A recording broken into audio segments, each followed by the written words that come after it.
လာပါဒီနေ့မှာတော့ကျွန်တော်တို့ must နဲ့ have to လို့ခေါ်လဲဆိုတာကိုတူတူလေးလိုက်ကြည့်ကြရအောင်နော် must နဲ့ have to နှစ်မျိုးစလုံးကိုကျွန်တော်တို့က obligation တာဝန်တရားနဲ့ necessity လိုအပ်ချက်တွေအကြောင်းပြောတဲ့အခါမှာနှစ်မျိုးစလုံးကိုအသုံးပြုပါတယ်ဒါပေမဲ့ writing ဘိုင်းနဲ့ speaking ဘိုင်းမှာကွဲပြားခြားနားချက်လေးပဲရှိသွားပါတယ်ဆိုတော့ must နဲ့အရင်စကြည့်ကြရအောင် must ကိုကျွန်တော်တို့က usually comes from the speaker opinion ပြောသူရဲ့တုံ့ဟုတ်ကိုယ့်ရဲ့ opinion ထင်မြင်ယူဆချက်တွေ feeling ခံစားချက်တွေနဲ့ကိုယ်ပါလိုအပ်ချက်တွေအကြောင်းပြောတဲ့အခါမှာအသုံးပြုပါတယ်အဲ့စမော်နဲ့တကယ်ချင်းတယောက်ကကိုယ့်ကိုပေါ့နော်ညနေ6နာရီကျရင် Mobile Legends အတူတူဆော့ရအောင်လို့ပြောလို့ရှိရင်ကိုကငါစိတ်မကောင်းပါဘူးငါညနေ6နာရီကျရင်ငါကောင်မလေးကိုစာပို့ရမယ်လို့ပြောတဲ့အချိန်မှာကျွန်တော်တို့က English လို့ဆိုရင် Hey wanna play Mobile Legends at 6 o'clock အဲ့လိုနေမယ်ခိုင်းဆိုကိုကI'm so sorry I must text my girlfriend at 6 o'clock ဆိုဒီနေရာမှာကျွန်တော်တို့ must ကိုဘာကြောင့်အသုံးပြုတယ်လဲဆိုရင် I must text my girlfriend at 6 o'clock ကကိုယ့်ရဲ့ထင်မြင်ယူဆချက်ကိုကဒီဟာကိုအရေးကြီးတယ်လို့ထင်တယ်ပြီးလို့ရှိရင်ဒီညနေ6နာရီကျရင်ကောင်မလေးကိုစာပို့ရမယ်ဆိုတာကဘယ်သူမှလည်းစီးမြင်စီကံမထောက်ထားဘူးဒါကိုယ့်ရဲ့နှလုံးသားအတွင်းကစီးမြင်ဖြစ်တဲ့အတွက်ကြောင့်မို့လို့ must နဲ့အသုံးပြုပါတယ်ကြောင့်မို့လို့ I must text my girlfriend at 6 o'clock လို့အသုံးပြုပါတယ်နောက်တစ်ခုက have to ပေါ့နော် have to ကိုရောက်လို့အချိန်တွေမှာအသုံးပြုတယ်ဆိုတော့ usually comes from external rule law authority and general situation external rules ဆိုတာကပြင်ပစီမင်းတွေဒီက law ဥပဒေတွေ authority အမိန့်အာဏာတွေနဲ့ general situation ပေါ့နော်ဒီဘူရအခြေအနေတွေအကြောင်းပြောတဲ့အခါမှာ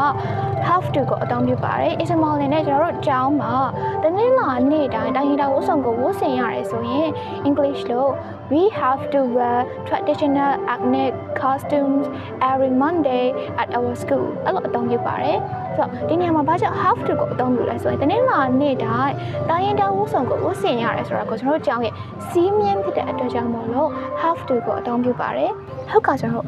must နဲ့ have to ရဲ့ negative ပုံစံတွေပေါ့နော် must ဆိုရင် must not တုံ့ဟုတ် mustn't have to ဆိုရင် don't have to didn't have to doesn't have to ဒီ don't တို့ didn't တို့ doesn't တို့ကကျတော့ subject verb agreement ရဲ့ tenses တွေရဲ့မှာကွာသွားမယ်ပေါ့နော်အဲ့တော့ဒီမှာ must နဲ့ mustn't ကိုကျွန်တော်ခွဲခြားဘယ်လိုမှတ်ရမလဲဆိုလို့ရှိရင် opposite ဆန့်ကျင်ဘက်နဲ့မှတ်လိုက်မယ်ဆိုတော့ must ကိုကျွန်တော်တို့ကပြောသူရဲ့တုံ့ဟုတ်ကိုယ့်ရဲ့ခင်မယူစားချက်တွေ feeling ခံစားချက်တွေနဲ့ကိုယ်ပါလိုအပ်ချက်တွေအကြောင်းပြောတဲ့အခါမှာအသုံးပြုပေမဲ့ mustn't ကျတော့ must ကကျွန်တော်တို့ရမယ်လို့အဓိပ္ပာယ်ရတယ်နော် mustn't ကကျတော့မလုပ်ရဘူးမစားရဘူးမသွားရဘူးအဲ့လိုအဓိပ္ပာယ်ရတယ်ပေါ့နော်ဒါပေမဲ့ကျွန်တော်မှတ်တဲ့ခါကျလို့ရှိရင်ဒီမလုပ်ရဘူးမစားရဘူးမသွားရဘူးဆိုတဲ့အဓိပ္ပာယ်ရဲ့အနောက်မှာမလုပ်ရဘူးဆိုတဲ့အရာကိုလုပ်မိရင်ပြစ်ဒဏ်ခံရမယ်တန်ကြေးပေးရမယ်ဆိုတော့အဓိပ္ပာယ်ပါတယ်တက်ရောက်တယ်ဆိုတော့လောကတားမြစ်ထားတဲ့အရာတွေမှာအသုံးပြုပါတယ် ismal နဲ့ကျွန်တော်ဘတ်ဂျက်တစ်ခုမှာဆေးလိပ်မတောက်ရဆိုတဲ့ဆိုင်းဘုတ်ကြီးထားရတယ်အဲ့မှာလူတစ်ယောက်ကဆေးလိပ်တောက်နေတယ်ဒီတစ်ယောက်ကတတိသွားပေးမယ်ပေါ့နော် you mustn't smoke in this park မင်းဒီပန်းရှံတွင်မှာဆေးလိပ်မတောက်ရဘူး there is a sign that says no smoking ဆေးလိပ်မတောက်ရဆိုတဲ့ဆိုင်းဘုတ်ရှိတယ်မင်းဒီမှာဆေးလိပ်မတောက်ရဘူးဒီအရာကိုကျွန်တော်တို့အဲ့ယောက်ကကိုစိတ်တောင်းတယ်ကိုယောက်ကတောင်းရင်ကိုရအပြစ်ဒဏ်ခံရမယ်အဲ့လိုမျိုးတွေအတိတ်ပဲတွေပါတယ်ပေါ့နော် you mustn't လို့အသုံးပြုပါတယ်ဒါကြောင့်မို့လို့ you mustn't smoke in this park မင်းဒီဘတ်ချန်တွေမှာစလိမ့်မတောက်ရဘူးတားမြစ်ချက်အနေနဲ့ mustn't ကိုအသုံးပြုပါတယ်ဒီ don't have to ကိုကျတော့ကျွန်တော်ဘယ်လိုအသုံးပြုလဲဒါကြတော့လေ have to ရဲ့ set ခြင်းဘက်နဲ့ကျွန်တော်မှတ်တယ်ပေါ့နော် have to ကိုကျတော့ကျွန်တော်က law ဥပဒေတွေနော်ပြီးရင် rule စီးမြင်တွေနဲ့ပြီးတော့လို့ရှိရင် authority အမိန့်အာဏာတွေ general situation ဒီဘရအခြေအနေတွေမှာအသုံးပြုပင်မဲ့ဒီ don't have to ကိုကျွန်တော်ဘယ်လိုမှတ်မလဲဆိုရင်ဒါကဒီ have to ကကြတော့ရမယ်စားရမယ်တွားရမယ်လောက်ရမယ်ပေါ့ဒီ don't have to ကကြတော့မလောက်ရဘူးမစားရဘူးမတွားရဘူးအဲ့လိုအခြေအနေပြောမယ်ဒီအတိတ်ပဲမှာကျတော့မလောက်ရဘူးဆိုတဲ့အနောက်မှာလောက်လို့ရှိရင်လည်းဘာမှဖြစ်မသွားဘူးမလောက်လို့ရှိရင်လည်းဘာမှမဖြစ်မသွားဘူးပေါ့နော် it's not necessary အရင်မချီဘူးဒီချိန်နေမှာ example လေးနဲ့ဆိုရင်ကိုယ့်ရဲ့ birthday မွေးနေ့ပွဲကိုတကယ်ချင်းတယောက်ကိုဖိတ်မယ်ပေါ့နော်အဲ့တကယ်ချင်းကလည်းအမြဲတမ်းကမှလာမယ်လို့ပြောတယ်ရက်နေလို့ရှိရင် မအားလို့ဘာဖြစ်လို့ဆိုပြီးတော့ cancel အများနဲ့လောက်သွားတယ်တငယ်ချင်းကိုကဖိတ်မယ်ပြီးရင်အပြတ်လည်းပြောရှင်နေမလာလို့လည်းရတယ်ဆိုတာပြောရှင်နေကြမို့လို့ဖိတ်ပြီးသွားပြီးတော့ဘာပြောမလဲဆို you don't have to come to my birthday if you are not free မင်းမအားဘူးဆိုရင်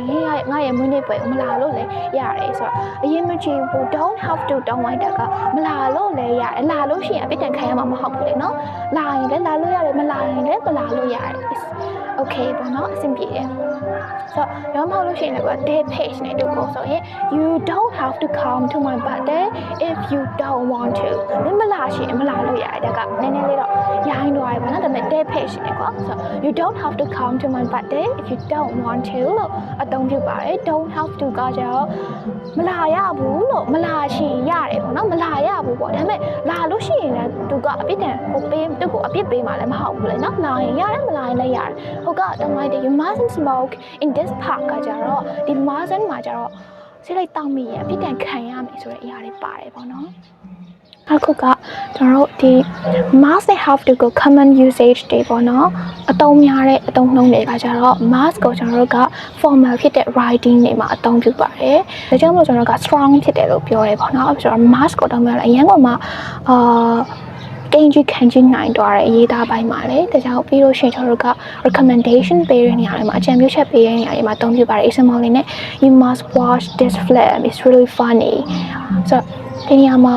နင်ဒီရုပ်ရှင်ကိုကြည့်တယ် it's really funny ဒါအရင်ရည်ရတယ်အရင်ဟာတာဖြစ်တယ်ပေါ့နော်ဒီရှင်တွေမှာ must ကိုကြည့်ရမယ်ကြည့်တင်တယ်အကြံပြုချက်ပေးရအဲ့လိုမျိုးလေးပြန်လိုက်မယ်နော်အဲ့တော့ဒီနေရာမှာ mask ကိုအသုံးပြု recommendation ပေးရဖြစ်တဲ့ကြောင့်မလို့ mask ကိုအသုံးပြုတယ်ပြီးတော့ writing ဘိုင်းမှာပေါ့နော်အရင် strong ဖြစ်တဲ့နေရာတွေမှာအသုံးပြုတယ်ဒီ have to ကိုကျွန်တော်တို့ကလို့ရှိရင်မှာတုံးလဲဆိုရင်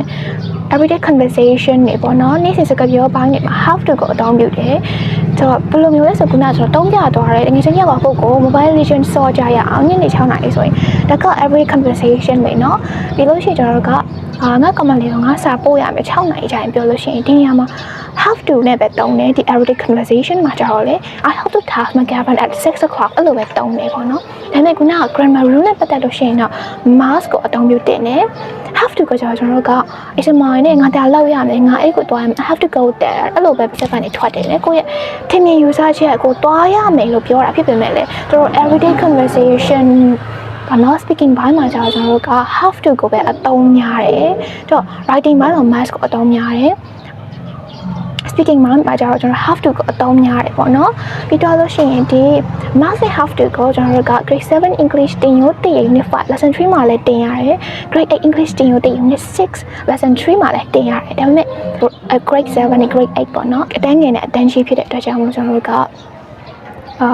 တင်ရတဲ့အပိုင်းမှာကွာခြားချက်တွေရှိသွားတယ် grade 7မှာကျတော့ကျွန်တော် tenses တွေပဲတင်ရတယ် math မှာကျတော့ past tense ပုံစံမရှိတဲ့ကြောင့်မလို့ HAV have to do have to ရဲ့အတိတ်ကာလပုံစံ HAD had to do ကိုသုံးပြုတယ် had to must နောက်တစ်ခုက have to ရဲ့အတိတ်ပုံစံ had to have to will have to အဲ့လိုအသုံးပြုတယ်ဒီဟာတွေကိုလေ့လာရတယ်ပြီး exercise တွေကကြတော့လေဒီ task နဲ့ပတ်သက်ပြီးတော့ပဲ exercise တွေပါတယ်ပေါ့နော် grade 7မှာဒါပေမဲ့ကျွန်တော်တို့က must ကိုဘယ်နေရာမှာတုံးနေ have to ကိုဘယ်နေရာတုံးနေဆိုတာဒီလိုတုံးရင်တိတ်တော်ဒီလိုတုံးရင်မတိတ်တော့ဘူးဆိုတာတော့လေ့လာရတယ် grade 8မှာကျတော့ကျွန်တော်တို့ကကွဲပြားခြားနားပုံလေးတွေကိုစပြီးတော့လေ့လာရတယ်ပြီးတော့ question တွေ affirmative တွေ negative တွေဒီလိုပုံစံတွေကိုလည်းလေ့လာခိုင်းတယ် exercise တွေကကြတော့ကျွန်တော်တို့ကွဲပြားခြားနားပုံလေးတွေကိုပါထားထိရတယ်ပေါ့နော်ဒါကြောင့်မလို့ကျွန်တော်တို့ဒီ exercise တွေဖြည့်ရတဲ့အခါမှာရှုပ်ထွေးတယ်ဘာကြောင့်ရှုပ်ထွေးလဲဆိုရင်တော့တယောက်နဲ့တယောက်နဲ့အမြင်မတူဘူးထိတဲ့ရှုတောက်ရှင်မတူတဲ့ခါကျတော့ကိုကတူကိုမှားရလို့လည်းပြောလို့မရကိုကတူကိုမှားရလို့ပြောလို့ခုနကဆိုတော့တုံးတော့တဲ့အတိုင်းပေါ့နော်ဒီမှာကျွန်တော်ကညနေ6နာရီကျရင်ငါကမလေးကိုစာပို့ရမယ်လို့တုံးသွားတဲ့အခါမှာကျွန်တော်က grammar rule တွေနဲ့ဆိုရင်တော့ must ကိုအသုံးပြုရမယ်ဒါပေမဲ့ဒီ everyday conversation တွေမှာပြောတဲ့အခါကျရင်တော့ I have to talk to my girlfriend ပြောကြတယ်ပေါ့နော်ဒါကြောင့်မလို့လေဒီ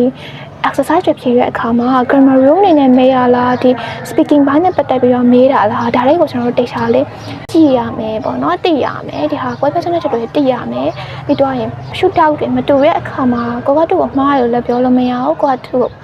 ကိုမှားရလို့လည်းပြောလို့မရတဲ့အချိန်တွေလည်းပဲရှိတယ်ပေါ့နော်ကျွန်တော်တို့ဒီကိုယ်ပြချာနာချက်လေးတွေကို data လေ့လာမယ်ပြီးတော့မေးတဲ့လူကဘယ်လိုမေးရလဲဖြေတဲ့လူကဘယ်လိုဖြေရလဲတိတိကျကျလေးကြည့်မယ်ဒါကြောင့်မို့လို့ ကျွန်တော်ဒီနေ့ဟာလေးကို sharing လုပ်ပေးရတာဖြစ်ပါတယ်အားလုံးပဲကျွန်တော်ရှင်းပြရတဲ့အချိန်မှာ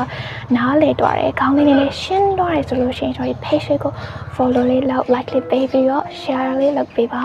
ကြလို့ကျွန်တော်ရှင်းပြရတဲ့အချိန်မှာနားမလည်လေးရှိသွားတယ်ရှုပ်ထွေးပို့ပြီးတော့ရှုပ်ထွေးစေတယ်ပြီးတော့လို့ရှိရင်ကျွန်တော်လိုအပ်ချက်လေးရှိသွားတယ်အမှားတွေပါတော့လို့ရှိရင် comment အောက်မှာလက်စွာဝေဖန်ရေးသားနိုင်ပါတယ်ဆိုတော့ကျွန်တော်ဒီ page ကို follow လုပ်ပေးခဲ့ဖို့တောင်းဆိုချင်ပါတယ်အားလုံးကိုကျေးဇူးတင်ပါတယ်